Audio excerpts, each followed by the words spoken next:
we post up our minutes from last meeting. Welcome everyone.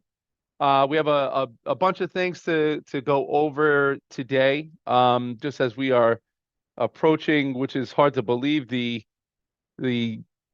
end point of the calendar year, which is pretty wild to think that we're heading into 2024 is just right around the corner now.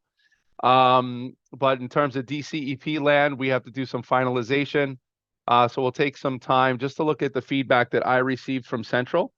Um, let you guys know that the things that were in there, I have made adjustments on so that you can kind of take a look and we can kind of come to consensus um, on solidifying and approving where we are for DCEP. And obviously, we can always make changes as the year goes on based on what we've learned. Um, so let's just share those minutes, bring everyone together. Hope you all had a good weekend. And I will flash the minutes up. And as you guys know, you can access all of those in at our D25 site. Let's scroll through minutes today, and let me put this in the chat in the event that anyone wants to go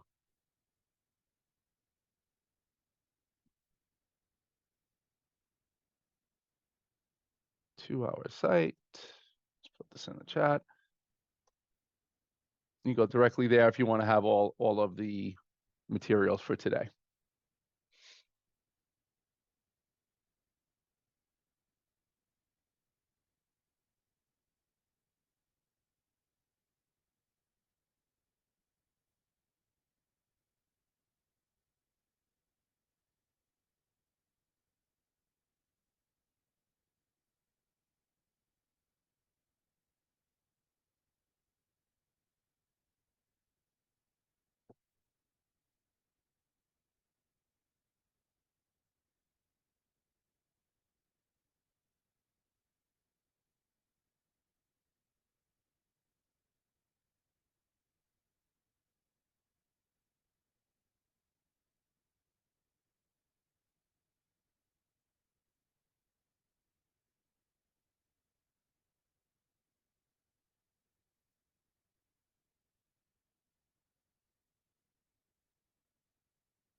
Okay, anyone notice anything that needed adjustments?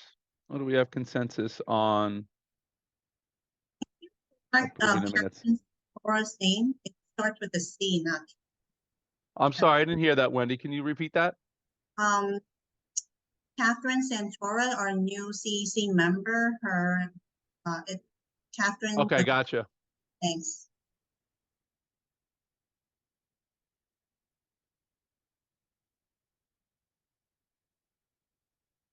Any other adjustments? Anyone noted?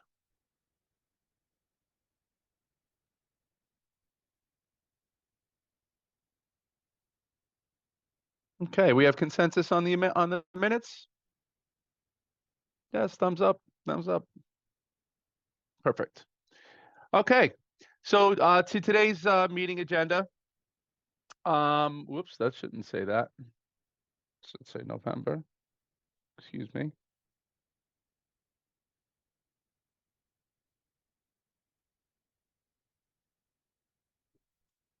Um, We're going to go on and just to talk a little bit about our two National Blue Ribbon schools just for a moment and the celebrations that they just engaged in this past week. I want to talk a little bit about that. This space around growing together as one community, things that I've been really articulating to our schools and our community as the year is going on. And I really want to lean in on this space, share a little bit about what's been happening recently. DCEP feedback and adjustments made. Want to talk a little bit about where we are with DCEP language. I'm going to share a benchmarking tool that is still under development, but you'll see what it is that we've kind of organized to date when it comes to benchmarking. And then for me, the last part of my section will be around us organizing for the SLT training that we've tentatively scheduled for January 10th. I want to make sure that everyone is still good for the 10th, and that we identify the parts that we're going to review as a collective committee, a collective team. I'll talk about the spaces that were facilitated last year by our DLT members, and just come to agreements on who will be facilitating what during those DLT sessions. Last time we were together, we talked about having two separate ones. I want to make sure that we're all on the same page with what that looks like moving into next month. So that's kind of my agenda. Gus will bring us through just a small part, just around signature page, if we come to consensus on where we are with DCEP. And also just finalizing the district family engagement plan. I know we talked about that during previous meetings, just making sure that we are in a good place for that approval as well. So quickly through my report for you guys, just as always, just reminding our DLT that we do have a really extensive newsletter that we send out every month. It is accessible to everyone. I do encourage you to encourage your families and those or staff, whomever it is that you represent, that this is here for everyone and that we should take advantage of looking at it because, one, a lot of work goes into it, but two, it includes a lot of information about our district inside. So I encourage you to please look at that. Just giving thanks to our community. During our last session, we talked about our Thanks for Giving walk. This was very successful. We had well over 100 people there donating canned goods and the like to our community. The YWCA was present to bring that food to a local food pantry. We did have a couple of giveaways. We had a bicycle that was given away along with two bicycle helmets. And I have to tell you, I mentioned this during previous meetings. The kids were so super excited to hear their names called in the audience. We have our little first kindergartner from 242. I think actually it was a first grader from 242 wound up winning that prize. So congratulations to him in receiving that bicycle. But more importantly, we were able to be there in community with one another to celebrate each other, but also to give back to the community. So it was a really nice event. It wasn't anything lengthy. It was an hour long, but it was very well worth it. We had staff, we had students, we had parents, all present to support this event. Across our district, we did have a number of celebrations that did occur across our schools, from turkey trots to coat drives, bake sales. We had one school that brought in an organization that provided food to 460 plus families in the district, which was amazing, and that was in the form of um, basically a Thanksgiving meal for our community members. So that was very well received, and I do appreciate 129 for the work that they put into. And you can see that that's that second picture on the bottom. The name of the organization is escaping me right now for some reason. But it was really very well received by the community and was really well done. Student government and elections have come and gone. Our schools have established their specific governments. One of my pushes for all of our schools is that they're doing things that are authentic with their kids, and then it goes beyond the idea of spirit days, which I think are great, and I think our kids should still organize them. But I want them to engage in things that go beyond that space of just creating Crazy Hat Day. What else can our kids do? Because they are very resourceful and have really creative ideas to help our community. So I want them to get as in touch with that as we possibly can during this school year. Just to let you know, we did do our door decorating contest. I shared this in a previous DLT. I'm just giving you a quick little update that I did visit all of our schools and connect with each of our buildings in a nice way. Some of our schools did receive a pizza party. One of our schools that had a much larger group of children that participated in the door decorating contest received stickers and pencils and things of that like for their school. But this was a really, really fun experience for me. Especially this little pre-K example on the right-hand side. You'll see me with the little Clifford, the big red dog ears that my pre-K students made for me. And I did wear for them on that day. So that, that was a lot of fun. Couple of partnerships that I do want you guys to be aware about.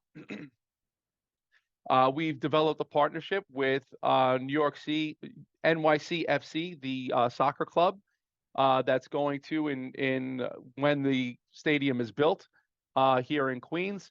Will be residing at that in that particular area close to Citi Field.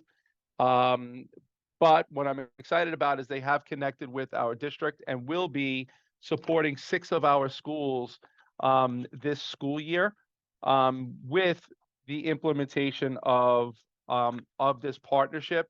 And let me just get the 6 schools. Hold on one second, just so that everyone knows. I have it right in front of me.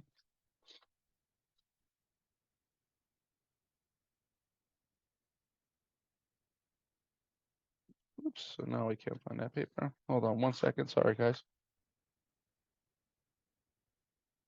Oop.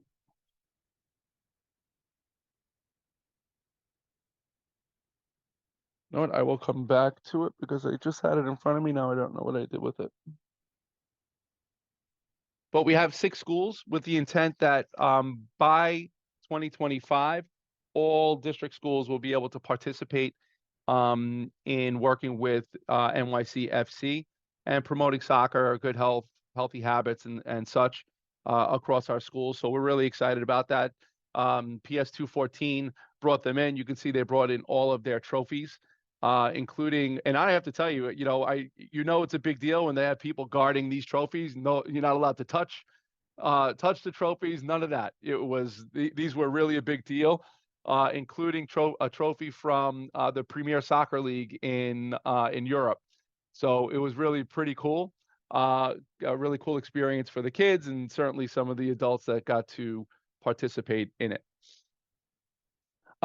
We also had 2 blue ribbon ceremony experience this past week. One at 242, the other at 244, both of our early childhood centers. So thank you to Principal Pritchard and Principal Groff, their staff, students, families, local elected officials for making these really special experiences for their community. Just to note, one of the things that is pretty unique about PS242, they do have a pre-K teacher. I don't know, and you know what? Let me just show you, just for fun. Just going to grab my little puppet here that this has become kind of a tradition over at 244.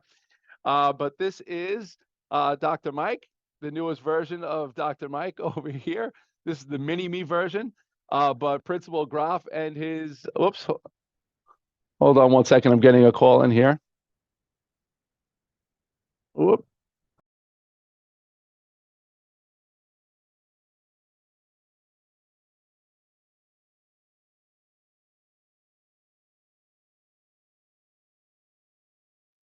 Dr. Mike will be right back. He got kicked out by accident.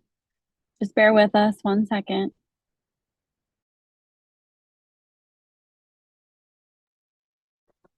Happens all the time. We should have borrowed the mini-me, Dr. Mike, to continue the meeting. I could have helped with that. Until he gets back, I could share my mini-me. I'm here. I'm here. Mine. Oh, Mike, I'm sharing mine while you were out. Perfect. I trying to appreciate keep the torch lit. Yeah, so this is mini-me that was made by a pre-K teacher at 244. So during the celebration, they had called up Council Member Ung and the rest of us just for a picture. And as they were doing that, they handed out Mr. Graf and his puppet, the assistant principal Yen and her puppet. And I jokingly said, Chief DeMango has a puppet. Bob has a puppet. Where's mine? And out from the bag came my little puppet with my pins and all of that stuff. So it was really good timing for that. But they did put on a really nice event for their kids, as did PS 242 at their school. Both very well deserved. And just to give you guys a little bit of context, I know some of you may have heard this already, but in New York City, there were 6 schools that were recognized for this accomplishment, 2 of which were here in District 25, which is an amazing accomplishment. Only 20 under was it 22 schools in all of New York State. District 25, as I said, had 2 of them. So it's really an amazing accomplishment, and both of those schools should be super proud of what they have done to support that work. Let me get back into my presentation real quick. Sorry about that. I still have to learn how to disconnect myself from Teams. Anytime someone calls me while I'm on Zoom and in Teams, it knocks me right off of Zoom for some reason. So sorry about that quick little interruption.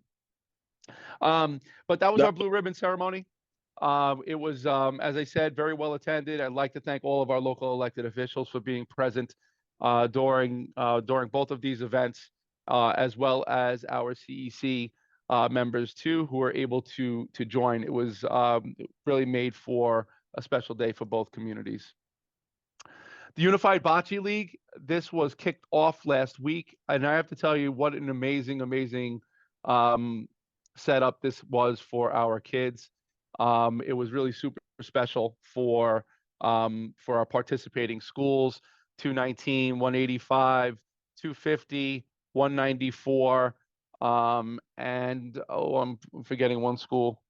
We had a total of 5 schools that were present, and the goal of this is really to partner. It's a partnership with Special Olympics New York, where they're able to connect children with special needs, with children with that are non-neurotypical, to create an opportunity for them to compete side by side. And it was really a really very nice event. This is something that we're going to continue to grow and expand upon. Diana from our team is amazing at helping organize all of this, and has her sights on going beyond just bocce, and hopefully into additional sports as the year goes on. Go ahead, Lamar. I see your hand up. Thank you. Sorry to cut into your presentation. I just wanted to add on a bit to the puppet portion. Oh, thank you, Lamar. Appreciate it. So 2 things. One, I have one as well. I don't know if you know. It's in my office. I did not know that. I got a little L sitting on top of the office, and he's got his Christmas hat. Yeah. But the other piece that I wanted to share with everyone, and I'm not sure if people know the story, is that Andy Young is the teacher. over at 244. And my understanding is that he started doing the puppets during COVID. So while his pre-K kids were at home, his logic was we're all coming back at some point. So better to create the school community using puppets so that when they come back, the children know who's who. So he had one made for the safety agent. He had one made for Bob. He had one made for the cafeteria crew and the custodial crew. And they were teaching the kids through remote learning, how to dump your food in the tray or whatever else the school routine is. So he was using those puppets to give the pre-K students, some routine of what to expect when they go back into the building. I always thought that was like the really cool part, like, just out of what COVID created with the adversity, creativity came out of that, So I just wanted to show everybody. Yeah, thanks for adding that in, Lamar. That definitely adds more context. But now I have my own little guy. He's actually sitting in the seat right next to me just to keep me company during the day when I'm actually in the office. Just growing together as one community. This is really important to me and something that we have been working towards as a district in a number of different ways. So I really want to make sure that as a district community, we're living what our vision statement calls for. So the very first part of our vision statement is that phrase, growing together as one community. And for me, it carries a great deal of meaning. And, I'm going to kind of lean into you guys and get a little bit of your perspective on how we can continue to expand upon this idea of growing together as one community. So I'm going to talk to you a little bit about what some of those ways have been recently in District 25. So things like at PS 24, parents as partners. So on a monthly basis, kids are coming into the school community, engaging side by side with their students when it comes to a range of things, whether it's HMH or Mind Up or other things that the school is looking to accomplish. They bring families in once a month on Fridays to do exactly that. First Fridays at 165, very similar type of scenario. During the CEC meeting, I talked about this, and Ms. Neely expressed that over 300 parents were present during her most recent First Friday. So this is another example of kind of building that space of growing together as a community. Now, some parents just enjoy the opportunity to come and see their kids in a classroom, but at the same time, they're learning a little bit about what their kids are experiencing every single day. 184, Welcoming Wednesdays. And I'm not sure if you can tell by these pictures, but those classrooms are certainly very crowded with parents. The idea of being able to connect, again, with the idea of building around HMH is a big mindset for this work in these schools. Other schools that you don't see mentioned there are also creating open house opportunities, other versions and variations of Welcoming Wednesday or First Friday. They are happening across our schools with this idea of growing together. In addition to that, this is something that we're doing as building leaders and staff as well. So most recently, we've had 2 specific days where we engage in visits, and this was across 3 schools. So big shout out and thanks go to Mr. Leung at JHS 185, Principal Swirsky at PS 21, and Principal Singh at PS 24. As a community, we were able to go into classrooms with the focus of how do we continue to improve upon our practice, particularly with the HMH into reading and into literature programs.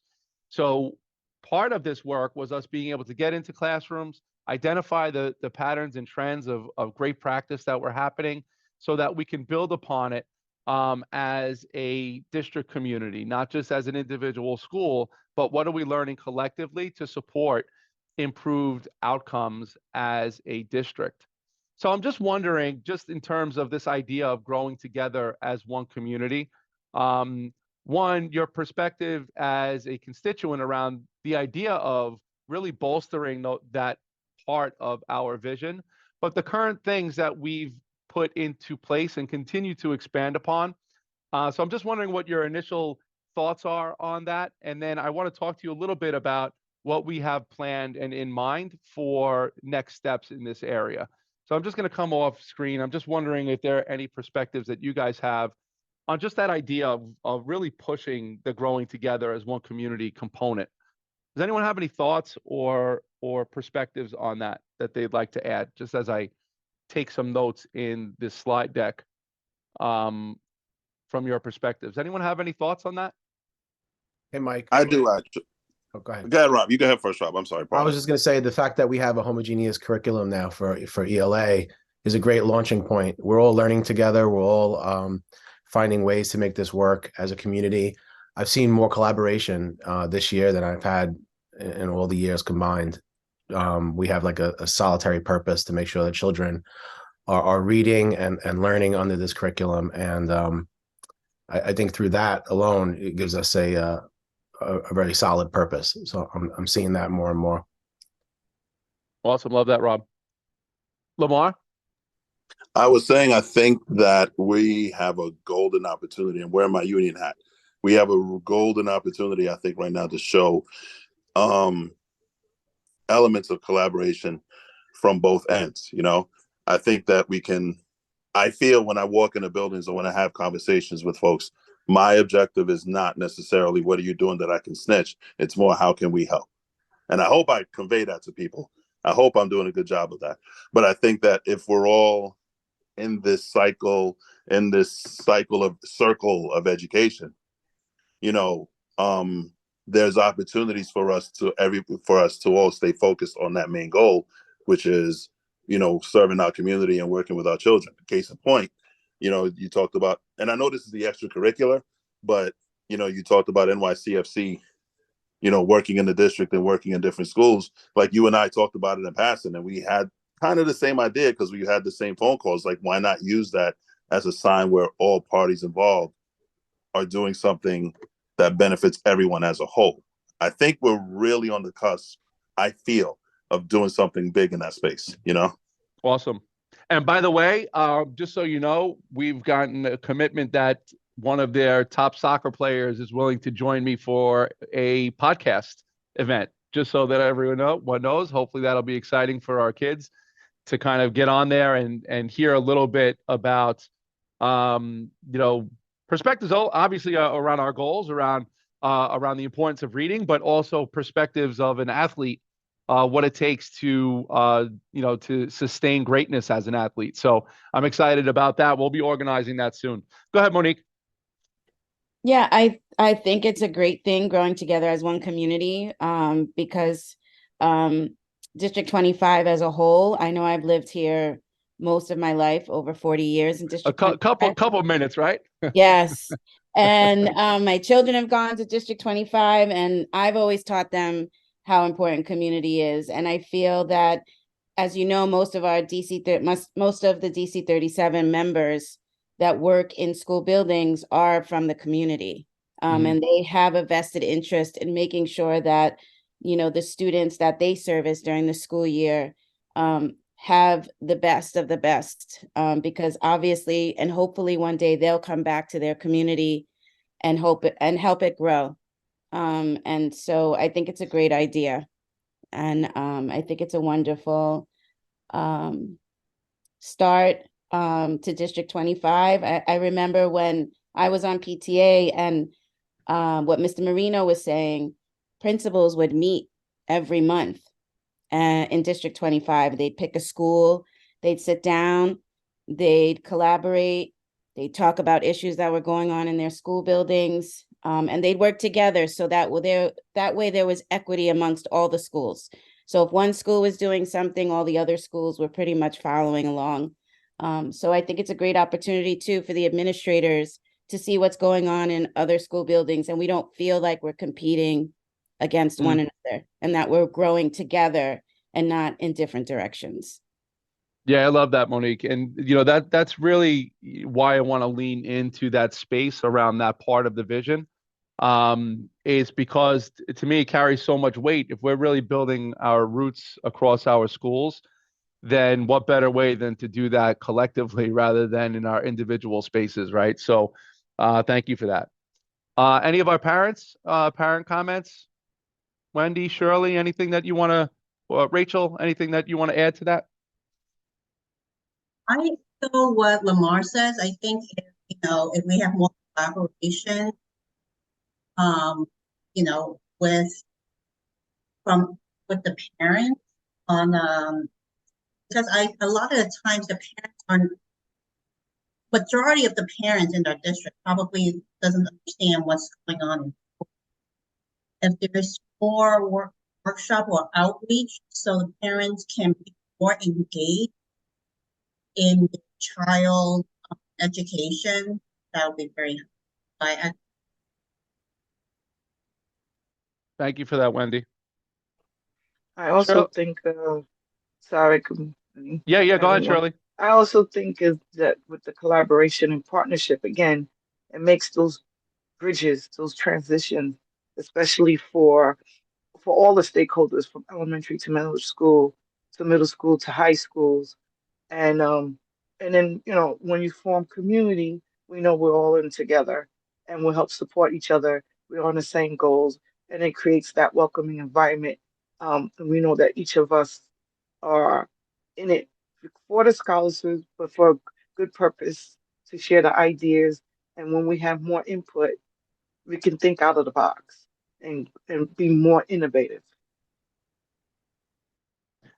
Yeah, I think This is, oh, go ahead, sorry. Rachel. Sorry, go ahead. No, I also wanted to share that I think that it's important. I know, especially in our community where, just 499 is not a zoned school, so parents are all over Queens. It's important to have both the in-person option, but as well as the virtual option. I think COVID has a lot of parents kind of programmed to participate more in the virtual options. Sometimes we have our in-person events and attendance might be lower than if we have a phone call or a Zoom. So I think it's important to incorporate both virtual and in-person events for the parents, especially those that are working full-time.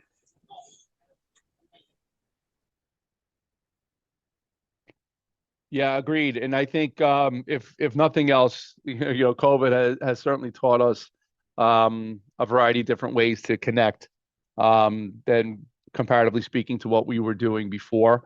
Certainly I personally love the opportunity to connect with people in person, but also know that we have to be very flexible in the way that we organize so that others can have access that ordinarily might not be able to make it to an in-person session. So one of the things, just to kind of give you guys a little bit of an idea as to where I do want to go with this, and this is just on the building practice side of it inside of our schools, is what I often said was, as a principal, I thought I was doing a really, really good job when I was in a building. That was like 10, 11 years ago. I was in a school. And I thought everything was great. I thought I was doing an amazing job, as a principal, until I left and became a network leader, where I was able to see practice across 24 other schools. And then it reminded me, you know what, Mike, the things that you thought you were doing really, really well could have been much better. And the reason I was able to learn that is because I was able to see things outside of my own space, outside of the walls of my building where I thought all was great. And I think similarly for our teachers. So one of the things that I do intend to do, I haven't come up with the crafty name for it yet, other than the idea of the Growing Together as One Community Tour. It will change. The name of that will change. But the goal of it is for all of our schools to be able to identify places where teachers from outside of our school, their individual schools, can go. So teachers that are doing an amazing job with Hegarty implementation or Foundations implementation, HMH implementation, and then open up their doors to schools outside of their own. And starting small, not asking for 20, 30 people to come in their building, but have a really set, excuse me, organized group of people with a registration link. And once we get to 5, 10 people in a registration, then we cut it off and then create this space of let's just learn from one another. And we'll do it with some type of frequency. And that's something that we'll have to learn and grow through as well, so that we're not putting, doing it so often where it loses its luster. But that is what I intend to get started, come end of January, beginning of February, where we're able to start this process of really learning from one another across schools. Sometimes even when you're in your own colleague school, it's wonderful, but getting to see it outside of that space and from someone outside of your school does change things a little bit. So that's something that I do want to begin coming very near in the near future. And what I would also encourage is that any of you here that would like to go and see what it looks like to participate in one of those First Fridays or Welcoming Wednesdays, that you connect with me, we'll connect with the schools so that you can participate in it too. What does that look like? How does it look here versus what it looks like in my own building? So that we can also push that notion of growing together as one community together. So that's just to give you a little bit of insight as to what I would like to get accomplished moving forward in that area. Okay. DCEP, feedback and adjustments. I'm going to just pop into the chat. I'm going to ask everyone just to take the next 5 minutes or so just to review what it is that was shared with me from the central team in terms of feedback.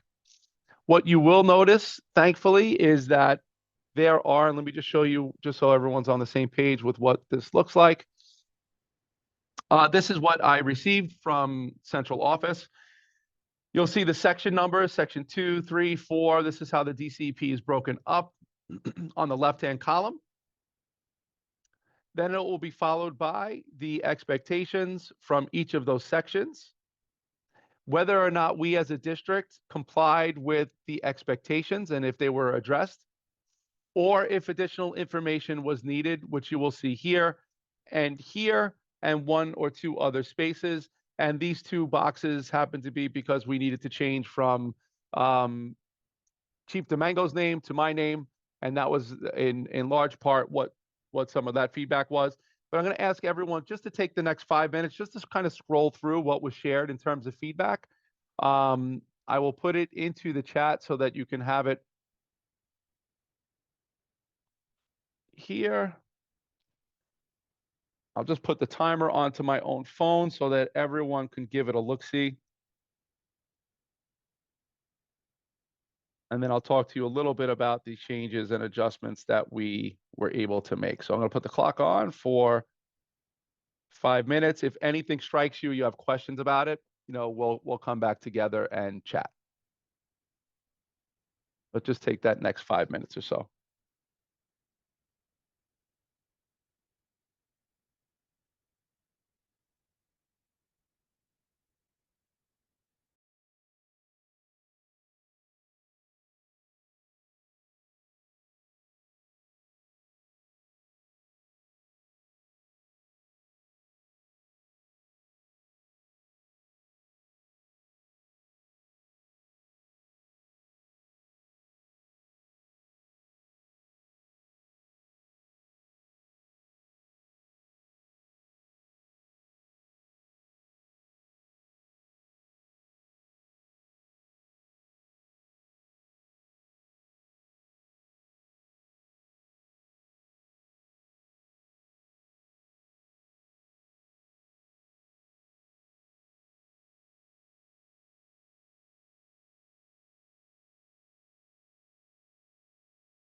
Mike, can you just zoom in a little bit and have it fill up more of the screen?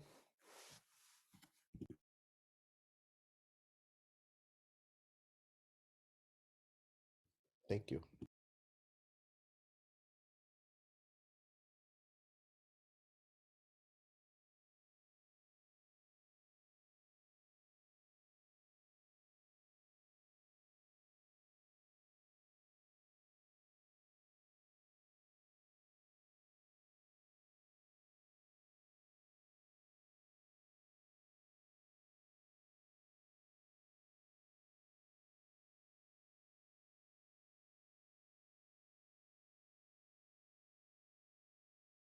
Sorry, guys, I was just talking to myself there just for a moment.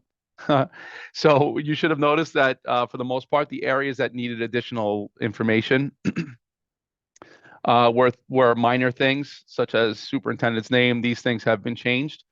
The DPAC representative was also added. That has been changed. The data in section 4 has been changed to reflect current data, either from 23-24, from real current, or 22-23. The versions of what they kind of gave here and recommendations, adjustments were made here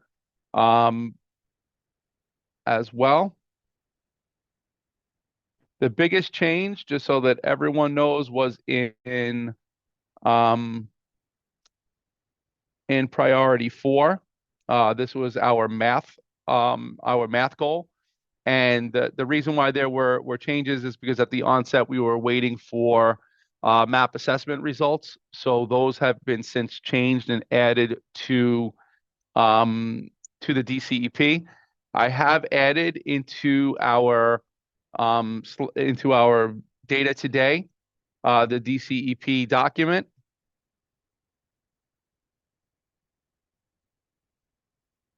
Which will include, as you can see, you'll see my name is now represented in here as it dictated in the minutes, in the notes. Sections in here, just in terms of data, you'll see that the data changes that they were requesting to make sure it was aligned with 23-24 is now present compared to where it was prior. Connections to the goals and trends in data were also taken into account, and adjustments to the goals. There was a couple of typos where we're talking about disproportionality.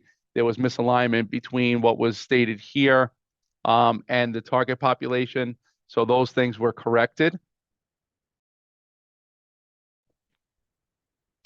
You'll see also the progress monitoring connections here as well.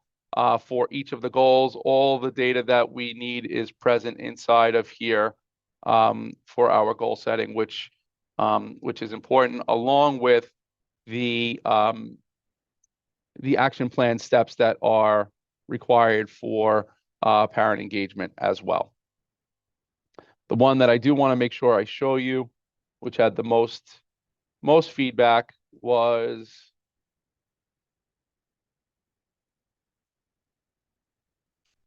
goal number 4, priority number 4. Let me get to it.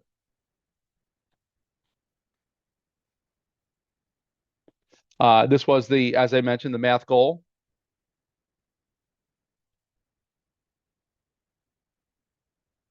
From our overarching data trends to specific sets of data, which I am actually noticing did not transfer over the way that it was supposed to. Are we supposed to be seeing your screen? Oh, you can't see my screen right now? No. Oh, I'm sorry. Hold on. Thank you, Shirley. So this one I have to come back and double check because I did edit this and it seems as though the edits did not come where they were supposed to.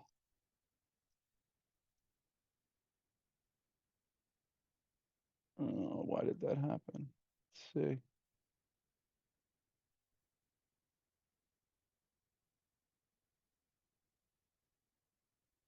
So this data here should be different. I will go back in and fix this. I'm not sure why it didn't come from iPlan into the actual DCEP. But I will make those corrections. There was some new data that I have included, just to make sure that we can reflect on where we were before, and where we want to be after. So something did not transfer over the way it was supposed to. Let me just double check.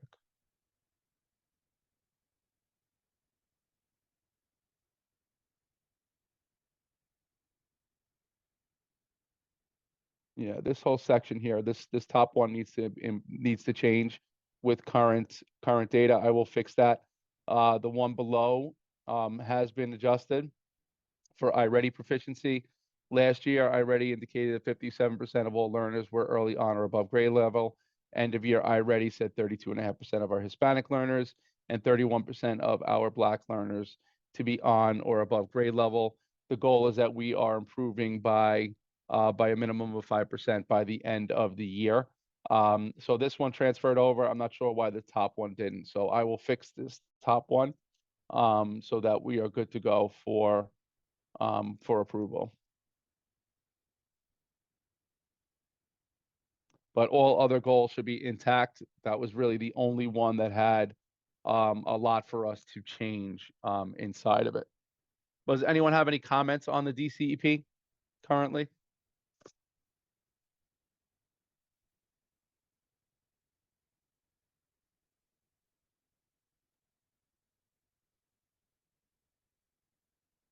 Go ahead, Gus. I see you popped on. Yeah, I don't have a comment. I just wanted to say, once the changes are put in and the DLT approves it, then my task will be to send out DocuSign, and it will be made public via the iPlan portal. Thank you, Gus. So the next part to this, I do want to share, and some of these links you won't have access to, just because they are part of their information that is kind of protected info that I'm not allowed to necessarily share with with some student data on here. But I do want to share with you a tool that I have created to give you a little bit of an idea of how we are going about evaluating our goals as a district. So from each of our priority statements, what you will see here is the goal below. For each of our goals below, for priority 1. Then you'll have all of our action items here in the second column. And what I have done is color coded them by green or yellow. So green are areas that I believe have that we have done what we needed to do in alignment with it. Yellow means that we still need to have more work towards it. Doesn't mean that work's not happening. It just means that we need more work. And then column 4 is the evaluation. After the evaluation, what are some of our next steps? And then the last column are things that we've done or things that we have that's organized alongside of each of those goals, including data, including state of the district presentations, professional learning that we've done as a district in alignment with each of these goals. Now, couple of things that I do want to share with you, and then I'm going to give everyone a chance just to kind of look through this tool to gather some of your feedback, but also to give you some perspective as team members. We're going to split up into 5 groups so that everyone can just kind of look at one of the priority areas for you to kind of talk about what were some of the things that you saw that we have kind of saying that we're doing in alignment with our goals, and what are some of the things that you think we should be paying attention to a little bit more as a district. But one of the things that I did want to share with you that we do quite a bit is inside of our district data tool. Now, I can't show you all of the information here, but I do want to give you an idea of how we monitor our goals. So for every single assessment that we do as a district, this is how I organize myself.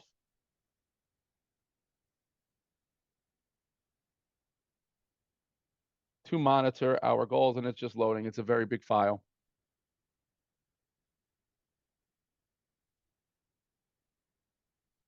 So this is how I organize myself so that I can look at across every single school in District 25, across grade levels, across our students with disabilities, across our ethnicities, across our students that are English language learners, and students that are chronically absent.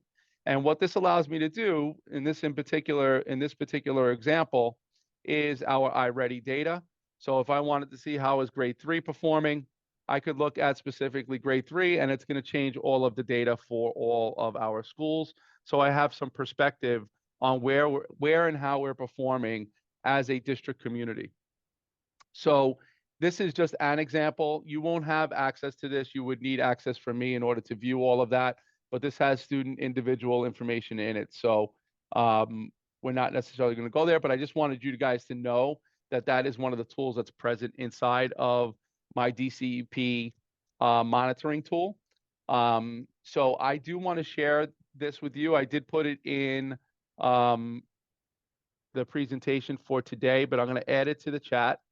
And then I'm going to split us up into 5 groups if we can. So you'll just be there with a partner or 2, just to kind of look through what are some of the things that we're saying that we're doing that are aligned with our goals.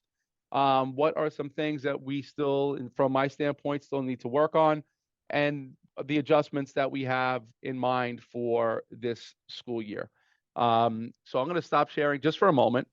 If you guys just wouldn't mind just taking a few minutes as I pop you into groups and use that tool just to review the areas of our goals. And this will actually help us come to an agreement around the goals, because basically everything from DCEP has been consolidated into this little space for us to evaluate whether or not we are on track or not to meet our goals this year. So I'm going to create 5 groups. There'll be 2 to 3 of you in each, and I know some of you are here as guests, so if you'd like to chime in, feel free.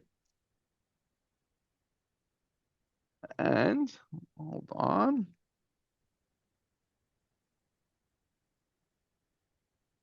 So room 1 is going to be Rick, Eduardo, and Esther. Room 2 will be Rachel and Wendy. Room 3 will be Jenny, Lamar, and Monique. Room 4 is Beth, Rob, and Shirley. And room 5 will be Gus. You know what? I'm just going to move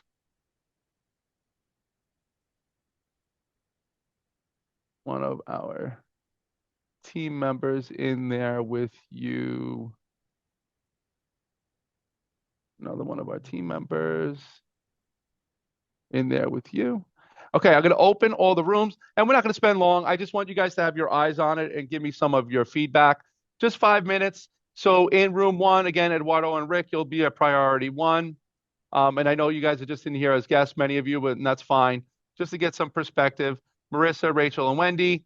In room 2, you'll be priority 2, so you can scroll to priority 2.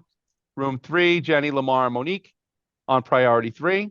Room 4, Beth, Rob, and Shirley in priority 4. And then in room 5 for priority 5, Esther, Gus, and Greg. Okay, I'm going to open up all those rooms. Just 5 minutes, nothing long. I just want you guys to have your eyes on it. Of information, data. And the task is to take the information from your tool and then translate it into the progress of monitoring boxes in iPlan, which I'm sure you'll do. And you have an abundance of information to work with. So Gus, are we required to enter that, or is it something similar to, in good standing schools? Are we expected to put it in there? You are required to do some progress monitoring. It's on the agenda, actually. The progress monitoring, we do that. Yeah. We do that anyway. It was really more whether or not it needs to go into the iPlan portal, like yes, for CEPs. There's a little section for the DCEP on progress monitoring of every goal, and it's a task that needs to be done at this point. Kind of, it's a mid-year assessment. Okay. All But right, I it's think. nowhere near as elaborate as yours. Well, yeah, I mean, this is just for usually when they do progress monitoring, they only talk about it in context of a percent gain, or not. To me, that doesn't tell the whole story. It's really about the actions that we say we're going to do. Are we doing them or are we not? You know, and if we're not, that might be the reason why we're not meeting goals. So it's to me, it's a combination of the two. And you know, I'll continue to organize this as the year is going on and add more snippets of data, particularly when we get to January, February, when we'll have more tangible information from Acadians and iReady when we complete those diagnostic assessments. Okay, so that concludes my report, I believe. Let me just look, make sure I don't have another slide after that. Oh, I do. My goodness, I'm taking a lot longer than I should today, guys. Sorry. The last part I do want to talk to you guys about is the SLT training. So last year, this was kind of the format. We were in person last year. We did not do it virtually. But Superintendent Domingo did the opening with the opening slides and opening presentation. That was followed by Shirley and Gus that kind of led through the SLT 101 and Chancellor's Regulation A655. Then last year, I supported the whole benchmarking of CEP goals. That was my section. Francis and Danielle led through the MTSS alignment. And then Paula Latito did the ending part, which was around budget, CEP and school budgets for SLTs. So that's where we were last year. And here's where what it can look like this year. I didn't want to presume anyone will take on any specific parts other than the ones that were there already. So I kind of left them the way that they were. And certainly for you guys, just the agreement, Shirley and Gus, are you okay with still doing SLT 101 and the Chancellor's Reg A655? Sure. I'm good. Yeah. The presentation slides are here from last year. So if there's any adjustments that need to be made, they are present there for everyone. I will make adjustments to the benchmarking of the CEP goals space. I will certainly continue to do that. MTSS, Rob, I put you down there if you're okay with it, or any one of our parents, Wendy or Rachel, if you have any interest in talking through the MTSS alignment space, you're welcome to do that. If you feel comfortable. If you don't feel comfortable, I can certainly do that with Mr. Marino. The presentation slides are here. This was a slide deck that was put together by Francis in concert with the district team, just to talk about the process for MTSS and what it really means. This we can certainly do, but I do not want to exclude anyone from doing this part of it. You are certainly welcome to add. I included Rob here because he's very familiar with the MTSS process, but if anyone else would like to do that, you're welcome to as well. You got it, Mike. Awesome. Wendy or Rachel, you want to lean into this, you're welcome to as well. Or if there are other parts, you're welcome to join in any one of them. And then lastly will be Paula to participate in this space of doing the budget. Now, the only question that I have here, other than just making sure that everyone knows the part that they're going to be doing, is just to be clear on the time frame. I know we were planning to do one at 4, which would probably bring us to around 6 o'clock. And then we wanted to do another one 7 to 9. Am I correct in that? Is that what we were planning to do? That's what I have. That's how I remembered. Yeah. All right. Is everyone okay with that? Everyone's good with doing that? Yeah, Yes? they don't necessarily have to take 2 hours. but that's the framework that you gave us. Yeah, it's what we had last year. I don't remember if we did take up the full amount of time, Gus, to be quite honest. If we do, we do. If we don't, then it just gives us a little bit of extra time to grab something to eat, you know? So, we'll kind of run through it as necessary. And if we finish earlier, that's fine. Quick But question. yeah, go ahead, Rachel. That's Rachel. Last year it was actually hybrid because I know I attended remotely because I was sick. Is there going to be a hybrid option this year, or is it going to be strictly in person? So That's this was, correct. 'Cause I joined hybrid as well. I did the training virtually. so right now I had this that we were going to be doing it virtually. Unless you want Okay, us to great. unless you wanted to do the hybrid version of it. No, virtually. Yeah, But for me, Yeah. I want to prefer just Yeah, strictly I virtual. I think you probably get a higher attendance virtually. yeah, and I'm totally fine doing it virtually. That makes it easier, I think, for everyone to have access.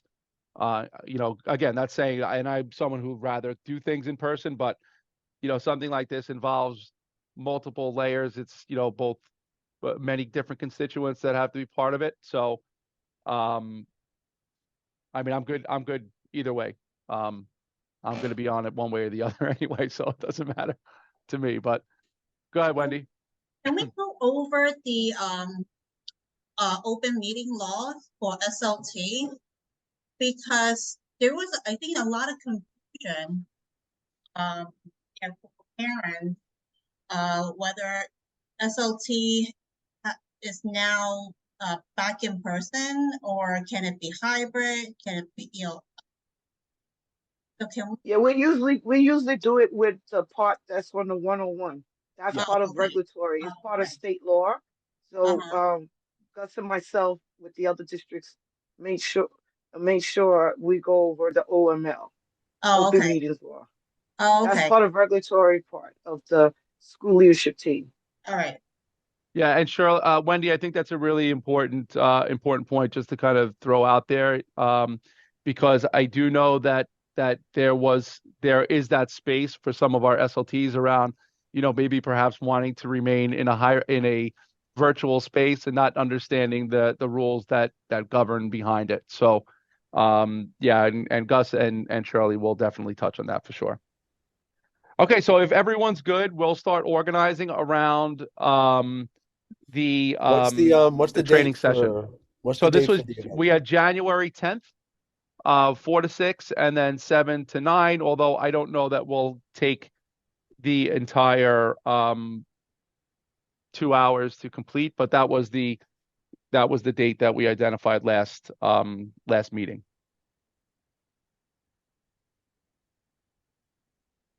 Wednesday, January 10th, and that would be in lieu of, correct, our DLT meeting for January.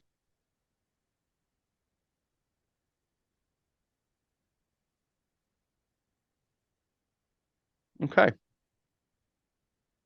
All right, now that officially concludes my part. So, Gus, I'm going to turn it over to you. I know that most of Yeah, what I just shared is what you had to talk yes, about. So, I don't have that much.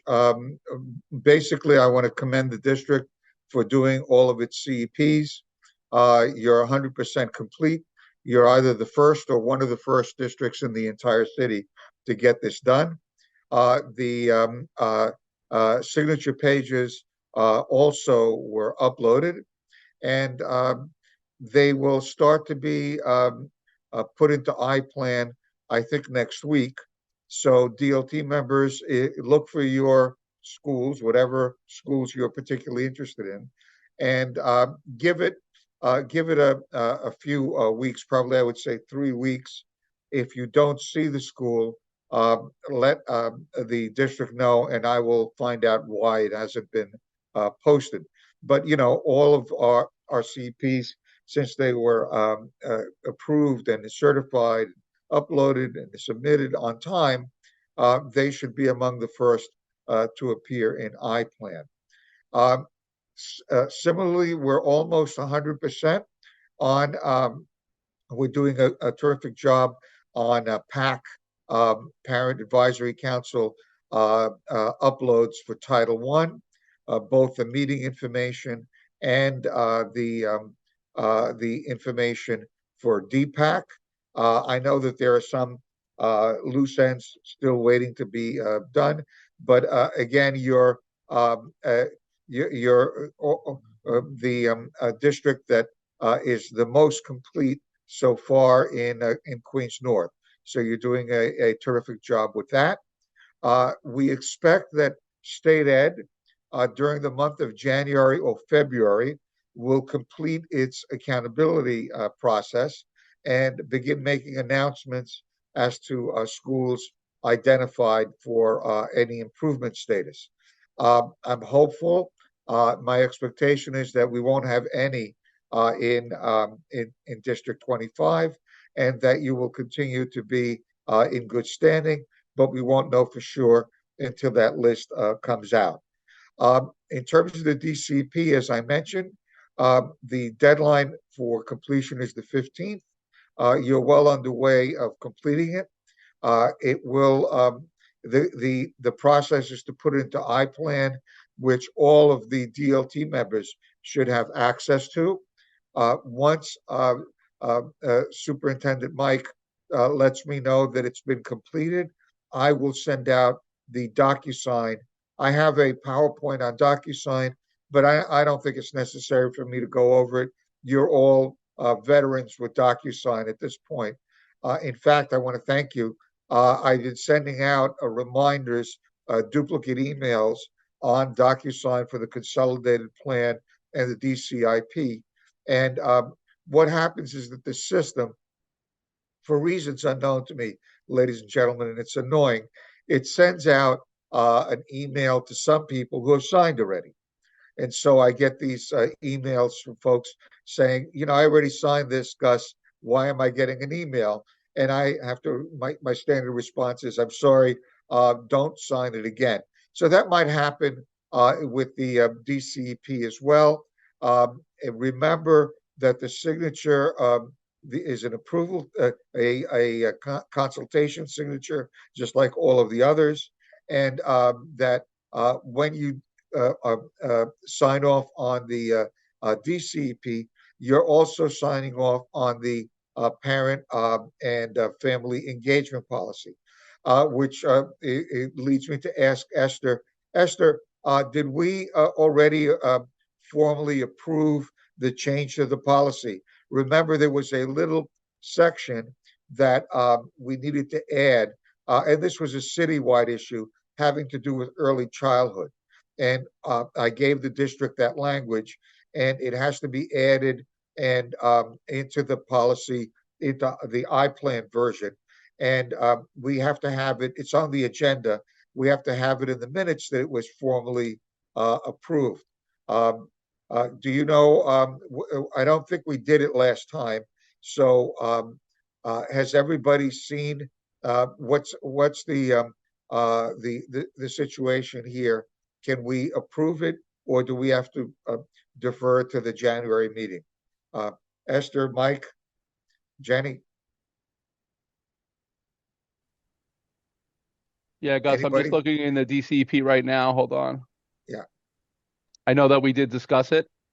I'm just looking to see if we just copied and pasted the language into the DCEP. I think it was. It's not a big change. I know that I think you already did the bylaws. They were updated and approved, correct? Yes. Bylaws were.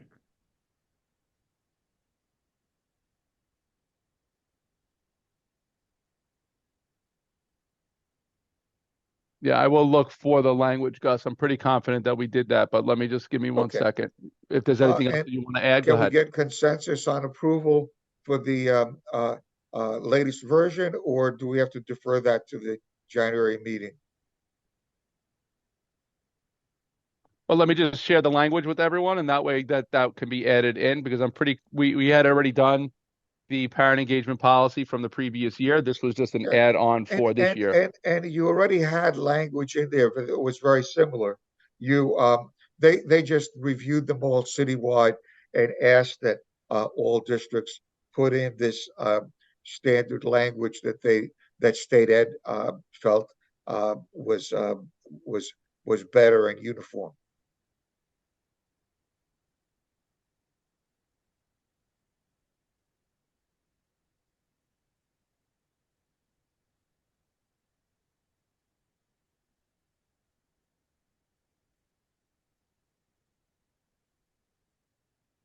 And then I'll defer to you and Shirley, the consensus master, to see whether we have consensus on. So this was the language, yes, Gus?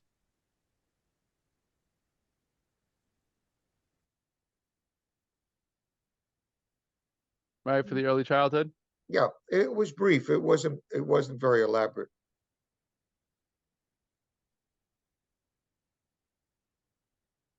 Yeah, and I'm pretty confident this is in here, but guys, this is what basically in a nutshell what is being asked.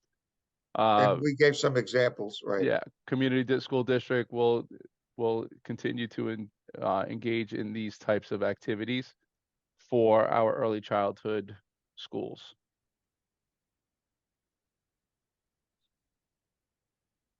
And I'm pretty confident I've already added it in there. It's just the engagement policy is a bit lengthy, so I will And then find the language and I will add it in. There's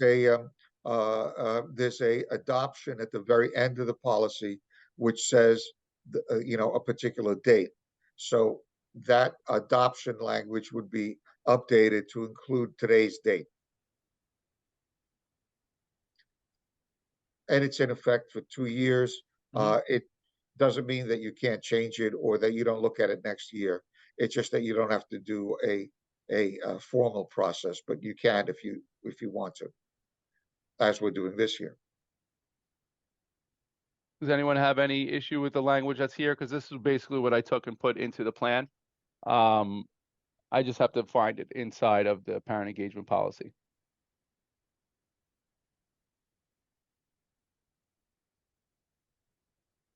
It's in the second half, if I remember correctly, Mike. Yeah.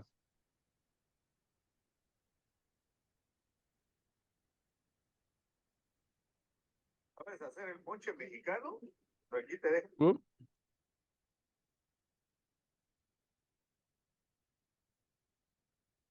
Okay, So any can we get comments? consensus for approvals to put into the minutes? Yes.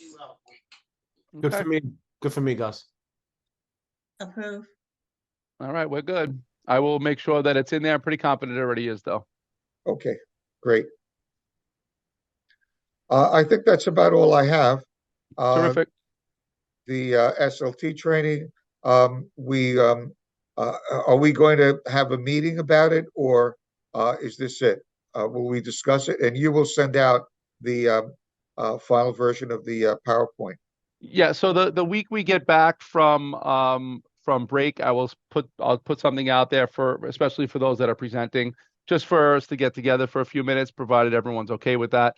Just make sure that we're all in sync and organized for for the meeting. And I just want to remind everyone, Shirley can chime in as well.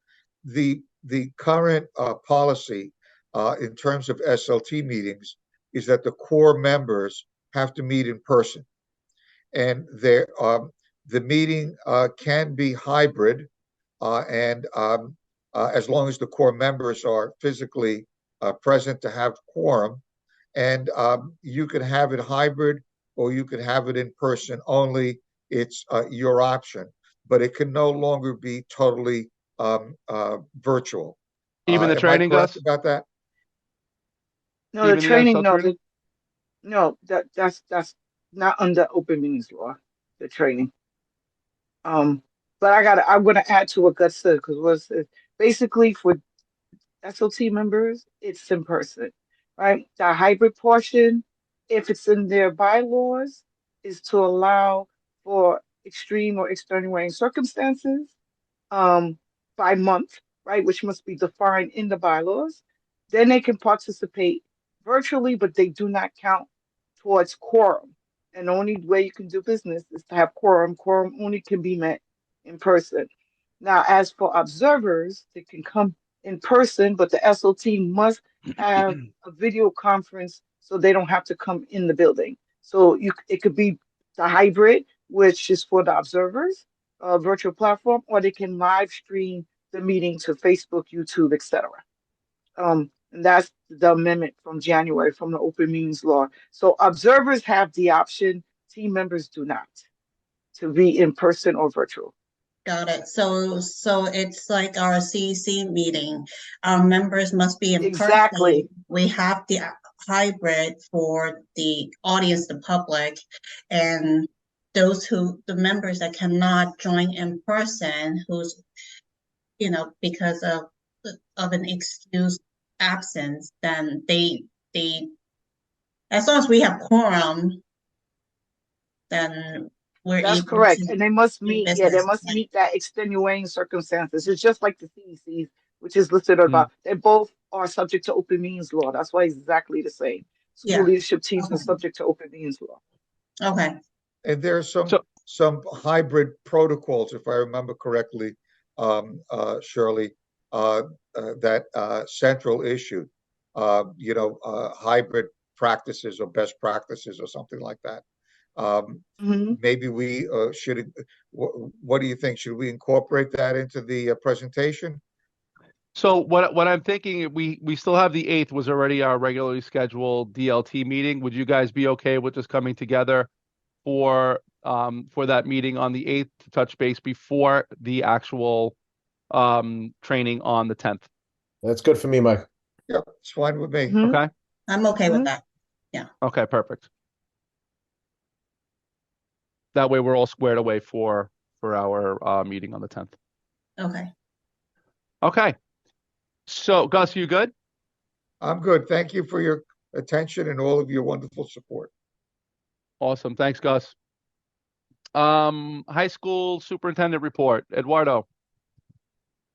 I can't share my screen. Good morning, everyone. I just have a brief announcement. Let me see if I can share my screen now. There Yeah, we you go. should be good.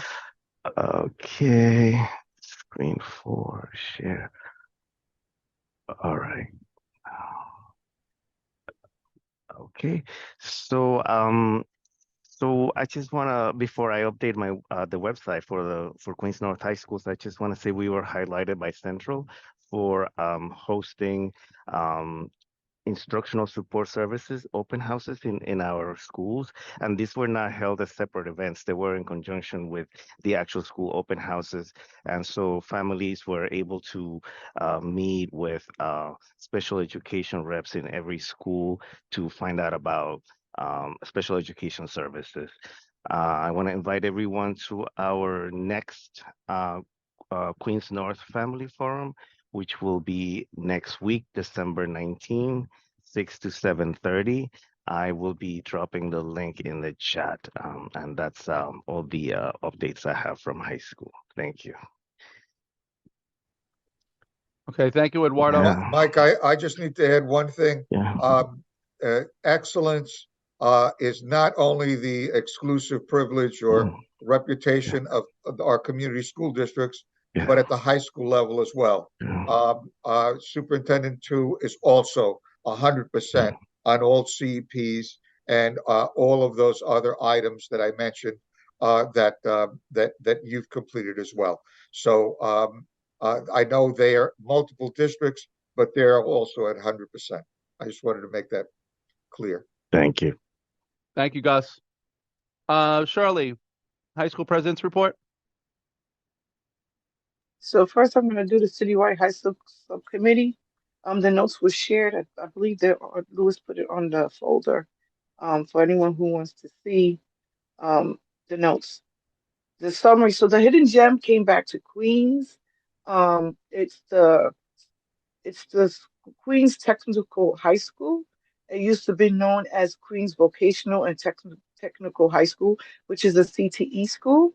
So by 10th grade, all students will receive one of the 7 pathways that will provide opportunities to complete 60 hours of work-based learning, pass industry certification exams, while they still get a Regents diploma. The school also offers AP courses.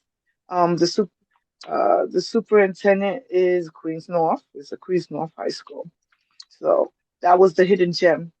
The slides are part of the summary. You can go back to the notes and you can see the presentation, the whole presentation slides. The main presentation was from the Division of Instructional and Information Technology, DIT. Randy Asher, who's the Deputy Chief of Information Office, talked about several programs that they are doing that serve as a bridge from technical knowledge to the field, meaning the schools.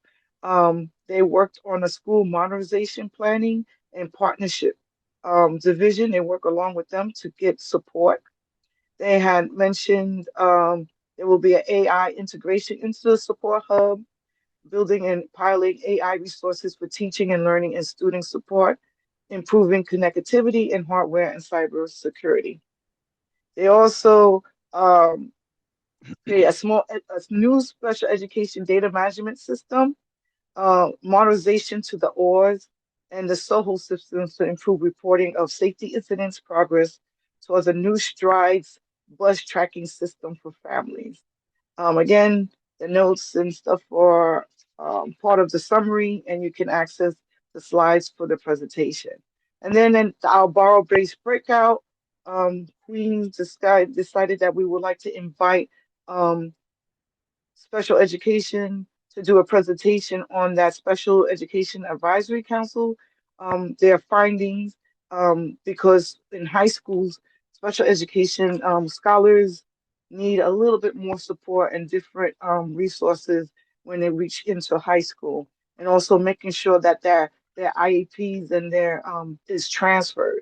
That's a lot of issue too, that all their services are not reported to their new high schools. And that is it for the Citywide High School Subcommittee.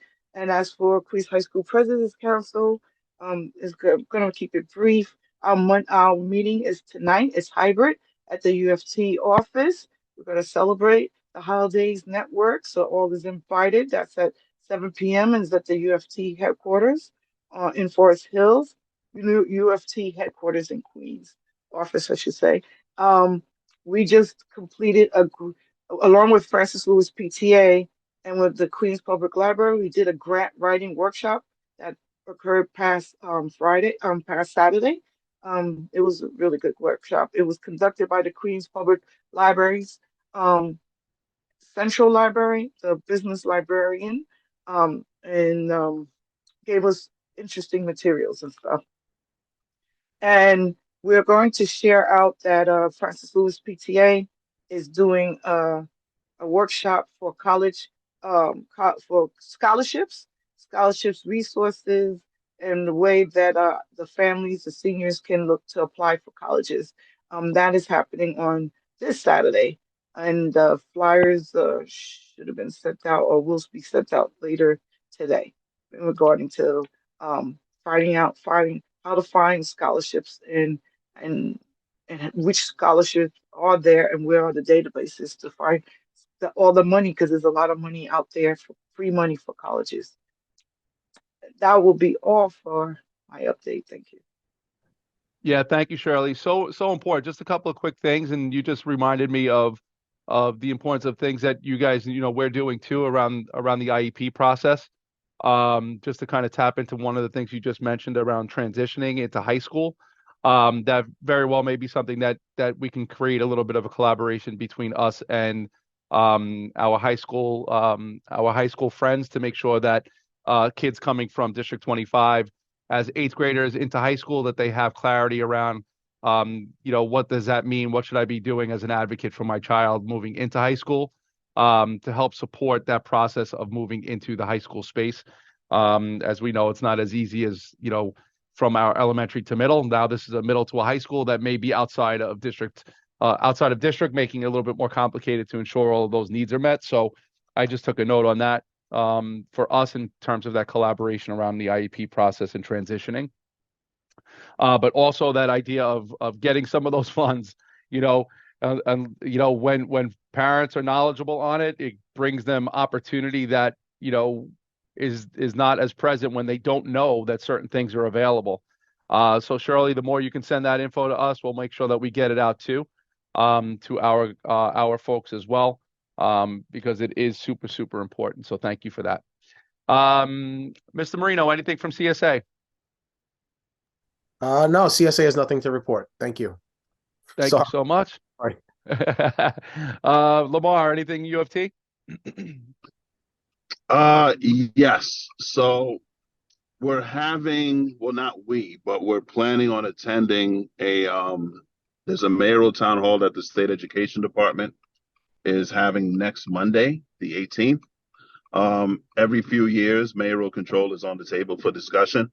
So when the legislators, the state senators, the assembly folks in Albany, when they go up for session in January, this is going to be one of the topics they're reviewing. So across the 5 boroughs, the state ed department has been having town halls where people can discuss mayoral control as they know it, the pros and cons of it, and basically voicing their concerns and their opinions. So I will share with you one component that we're going to be singing loud and spreading to the masses, and it's in regards to the proposed budget cuts.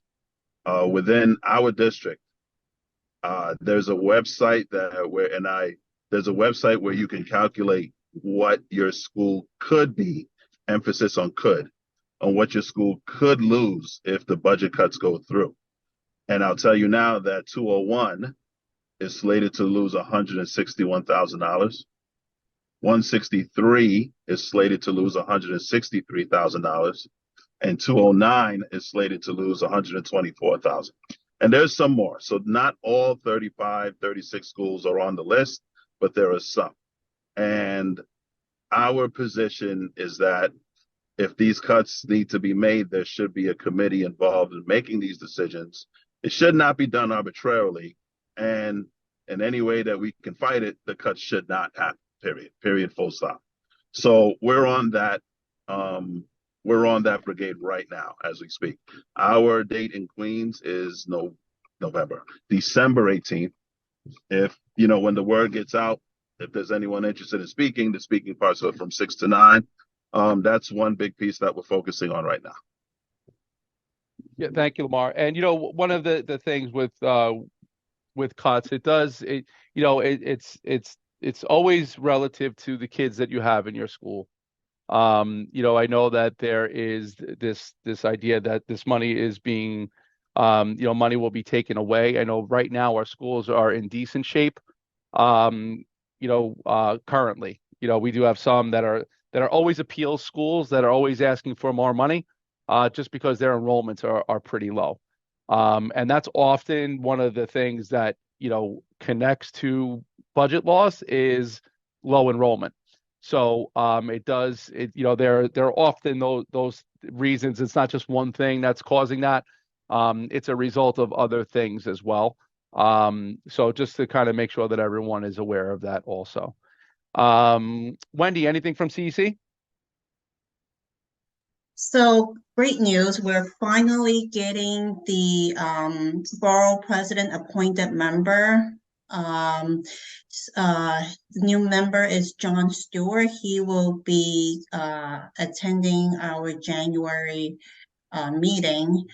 In the past few years, the borough president hasn't been appointing a member onto our CEC, and we're thanks to one of our member, Eden Rubenstein, who had connected with the borough president at the Blue Ribbon Award ceremony. She pushed it forward, and so now we will be getting a new member on our CEC. So we're looking forward to working with him, and hopefully we'll do great things. Thank you, Wendy. Yeah, and almost whole there. I think they're waiting for just a couple more slots to be filled overall on the CEC. But yeah, that was a long time coming, I think, for that borough appointee. I think you get one more, right, Wendy? Yeah, we have one more, and we also have one vacancy, which is allotted to the D75 member. Yeah, so folks, if you know anyone that would be interested, keep extending that outreach for sure. Thanks, Wendy. Thank you. We have two left. We have Monique and Rachel. Monique, you're the first one on the screen. Anything from DC 37? Yes. Okay. So Dr. Mike and I've emailed Dr. Mike. DC 37 is trying to do kind of the same as our CEP goals, is to go back and bring community into DC 37. And so the union representatives have been asked to go into schools with the help of the principals to create meetings. We want to do them, of course, when our members are not in the midst of doing their job duties. So we're looking at 3 to 4. If that doesn't work, we're willing to be flexible with that. So we're trying to schedule site meetings to come in and just for those members to be introduced to the rep and to also answer any questions they may have as far as pension, BERS. We were doing the district-wide meeting. I'm still hoping to do that as well for District 25, but this is more on a personal level to come in and personally speak with the members. School Foods, Office of Food and Nutrition Services has new hiring dates. They are looking to fill many positions. People are retiring. And so these positions are vital to servicing the students in your schools. I will put the flyer in the chat, but some of the upcoming dates, we have one December 16th, and they're all interviews. They just need to bring their resumes. It's to the Long Island City location, 4436 Vernon Boulevard. So we have December 16th, and then we have 2 dates every month up until the month of June. So it's usually do you want me to say the dates, Dr. Mike? Is that good? Yeah, you know what, Monique, and if you can actually make sure that you share the flyer. We actually had some of our parents inquiring about job opportunities, and a few mentioned school food. So if you could include that flyer, so we can extend it out to some of our parents that were literally just last week were inquiring about job opportunities in that area in particular. We get calls to the district office all the time Oh, asking yes, about Office of School how Foods they can get in. Yes, Office of School Foods is on a mission to fill many, many positions. So I could either say the dates for your record. Oh, you could say, yeah, you can say them too, but if you can send us the flyer, that would be great. Yes, I will. So the next one's December 16th. And it's from the number to call for more information is 718-707-4400. It does not have the time on the flyers, which is a little, it didn't come from us, so I'm sorry. So I would suggest they call. Also on the flyer, there's a barcode that they can scan, a QR code they can scan. So the dates in January are January 6th and the 20th, February 3rd and the 10th, March 9th and the 23rd, April 6th and the 13th, May 4th and May 18th, June 1st and June 22nd. Yeah, that's great. And I think, to me, it serves multiple purposes here, right? Not only to help school food, get their staffing, but, anywhere we can assist any of our parents in the district to get employment when they're seeking it, certainly all the better. So thanks for sharing that. You're welcome. Thank you. Okay. And Rachel, anything from President's Council? Yes, we have our next meeting coming up on the 18th at 6:30 p.m. We do have a vacancy on our board for a recording secretary, so we will be holding elections for that position.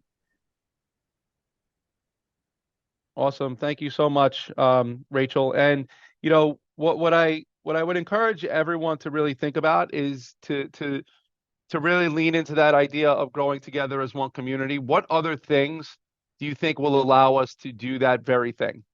As a DLT, across our district schools, collaboration between high school and elementary and middle. What are ways that we can really push on that space? Part of our CEC, there's also a student who speaks so well during our CEC meetings, and actually runs an SEL group in her school. So I actually asked Jenny to tap into her as part of our own sessions that we're doing for on around executive functioning, just to kind of build that space of, guys, this is one full collaboration. You know, how do we make sure that we're all connected with one another? So one of the challenges I would put out there to all of you is, you know, where you see opportunity, you know, bring it to the table at DLT. Where do we make sure that we're doing and engaging in this collaboration collectively, all constituents? What does that look like for us as a team? So I throw that out there at you guys for just kind of future thinking and future reference, because I do think it's important for our district to continue to live by its vision statement of growing together as one community. How do we continue to build on that as a team? So having said that, the last thing I want to say and wish all of you guys is an amazing, amazing holiday season. For those of you celebrating Hanukkah right now, happy Hanukkah to you. For all additional holidays that are upcoming, I wish all of you guys the very best. Those of you who celebrated Diwali or Kwanzaa, what have you, have a very, very happy holiday season. But can we come to consensus on closing today's DLT meeting? Yes, Shirley, giving the thumbs up. Everyone Yes. else, Wendy, good. Eduardo, Rob, perfect. Guys, have an amazing, amazing holiday. Please enjoy your family and friends. Try to rest if you haven't been able to do so currently, which I know all of you, I'm looking on the screen. You are all very, very busy people. So try to rest and enjoy your families. And thank you so much, everyone. Happy holidays. Yes. I'll be emailing everybody with the documents and stuff for the SLT trading in a few days. So just look out for that. Thank Thank you. Thank you, Louis.